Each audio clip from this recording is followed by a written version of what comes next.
Hi అండి. ఈరోజు కృష్ణుడి బొమ్మ వేస్తూ మనం కృష్ణుని కథ విందాం. ఒకప్పుడు వజ్ర గ్రామంలో అందమైన గోపాల కుటుంబం ఉండేది. ఈ గ్రామంలో శ్రీకృష్ణుడు పుట్టాడు. అతను చిన్నవాడిగా ఉన్నప్పటికీ ఆ గ్రామం మొత్తం అతనికి ఎంతో ప్రేమతో మద్దతు ఇచ్చింది. కృష్ణుడి చిన్న వయసులోనే గోవులు, పశువులు అతనితో చాలా నల్లాడిపోయినవి. కృష్ణుడికి గోవులు చాలా ప్రియంగా మారాయి. అతను వాటితో ఆడేవాడు, వాటిని చరించేవాడు.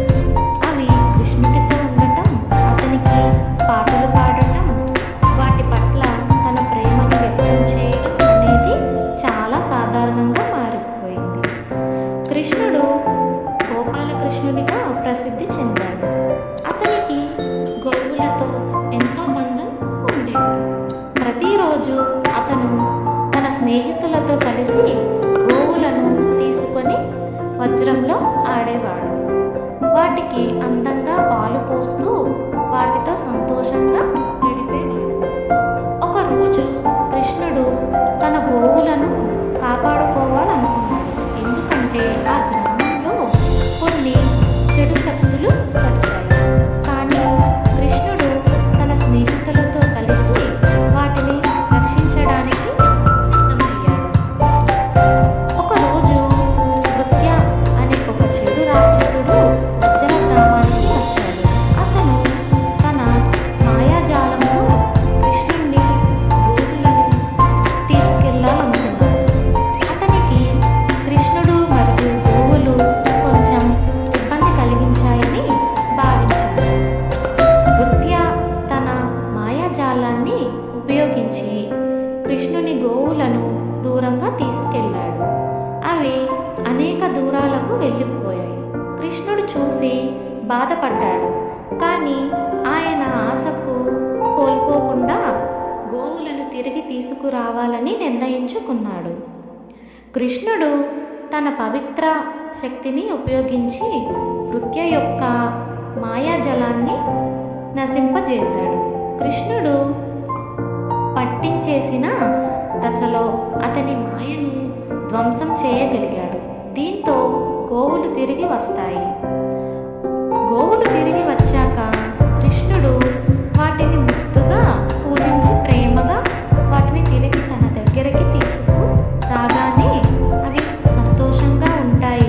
కృష్ణుడు వాటిని శ్రద్ధగా చూసుకుంటాడు. కృష్ణుడు గోవులకు శ్రద్ధతో పాలు పోశాడు. అవి సంతోషంగా పాలు తాగుతూ ఆత్మీయంగా అతనితో కలిసి భద్రంగా తిరిగిపోయాయి. అతని గోవులపై ప్రేమ అంత స్నేహపూర్వకంగా ఉంటుంది. కృష్ణుడు స్నేహితులకు మరియు గ్రామస్తులకు ఒక గొప్ప సందేశం ఇచ్చాడు. అతను అన్నాడు, ప్రతి జీవి పట్ల ప్రేమ, కరుణ చూపించాలి. మనం ప్రకృతిని ఆదరించాలి. కృష్ణుడు గోవులకు మాత్రమే కాదు, అన్ని జీవుల పట్ల ప్రేమ చూపించేలా ప్రజలకు సూచించాడు. ప్రకృతిని ప్రేమించడం, జీవుల పరిరక్షణ చాలా ముఖ్యం అని చెప్పాడు. కృష్ణుడు గోవులను తన దగ్గర ఉంచి అవి నయం అవుతున్నట్లు చూసి ఆనందించాడు. అతనికి గోవులతో ఒక పవిత్రమైన బంధం ఉంది. అవి కృష్ణుని దగ్గర ఉండటం, అతనితో గడపడం ఎంతో సంతోషంగా ఉంది. ఈ కథ ద్వారా మనం ప్రేమ మరియు కరుణ ప్రాముఖ్యతను తెలుసుకోవచ్చు. కృష్ణుడు తన గోవులను చూసి చూపిన ప్రేమ, వాటికి కరుణ ఎలా ఉండాలి అనే విషయంలో ఓ మంచి ఉదాహరణ నిలిచింది. కృష్ణుడు గోవులను ఆదరించడం ద్వారా ప్రకృతి పరిరక్షణ కూడా ఎంతో ముఖ్యమైన మనకు చెబుతాడు.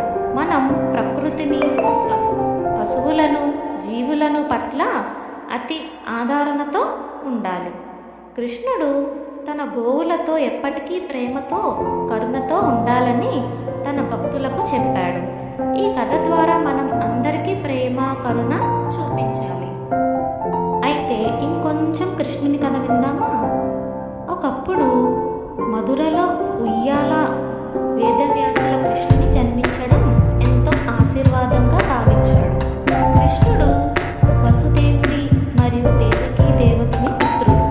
ఆయన జననం ఒక పెద్ద ఆశీర్వాదం మరియు మహా అద్భుతం. కృష్ణుడు పుట్టినప్పటి నుంచి మహాదేవతల రాక్షసులు కూడా అతనిని పట్టుకోవాలని ప్రయత్నించారు. కృష్ణుడి వయస్సు పెరిగే కొద్దీ గోకులంలో తన అద్భుతమైన లీలలను కొనసాగించాడు. గోకులు వాసులు కృష్ణుని గోపాలకృష్ణ అని పిలిచారు. ప్రతిరోజు అతను గోవులను చరించడం, వాటితో ఆడటం, వాటిని సంరక్షించడం మొదలైన వాటిని ద్వారా గ్రామస్తులు మనల్ని పొందేవారు. అతను ఒక చిన్న పిల్లగా ఉన్నప్పటికీ చాలా బలమైనవాడు. ఒకరోజు కృష్ణుడు ఫ్లూట్, బంగారం బంధు, సంగీతం వజ్రాలలోకి పూర్వజన్మ జీవుల తరపున ప్రవేశించింది. ప్రతి క్షణం కృష్ణుడి ఫ్లూట్ సంగీతం అందరికీ ఆనందం కలిగించేసింది. ఈ సంగీతం వజ్ర ప్రజల హృదయాల్లో శాంతి మరియు పెంచింది. కృష్ణుడు తన స్నేహితులతో పాటు గోవులను తీసుకుని అడవిలో తిరుగుతూ ఎన్నో సరదా ఆటలు ఆడేవాడు. గోవులను పోటీగా పరిగెత్తించి వాటిని ఏమీ కష్టపడకుండా చూసుకునేవాడు. ఒకరోజు కృష్ణుడు తన శక్తితో సూర్యుడు మరియు చంద్రుడిని కూడా అతని ఆధీనంలో నిలిపినట్టు చెబుతారు. ఈ ప్రయాణంలో కృష్ణుడు అన్ని దేవుళ్ళ ద్వారా సహాయం అందించాడు. దుర్యోధనుడు మరియు కృష్ణుని మధ్య ఉల్లంఘన జరిగినప్పటికీ కృష్ణుడు దుర్యోధనుని ఓడించి ధర్మాన్ని సాధించడానికి ముందుకు వచ్చాడు. ఇతని సహజమైన అంగవైకల్యాన్ని ప్రసిద్ధిని పొందింది. కృష్ణుడు వాటిని అధిగమించి నూతన మరియు భక్తిని పంచుతాడు. ఆయన గొప్పమైన కవితలు చెప్పేవాడు. సమరానికి పుణ్యకై కృష్ణుడు పోరాటంలో ఉన్న వజ్ర గ్రామానికి సహాయం చేశాడు. అతని విశ్వాసం, ధైర్యం మరియు శక్తి ఆయన్ని సంపూర్ణ నాయకుడిగా నిలిపింది. అతను ధర్మాన్ని రక్షించడానికి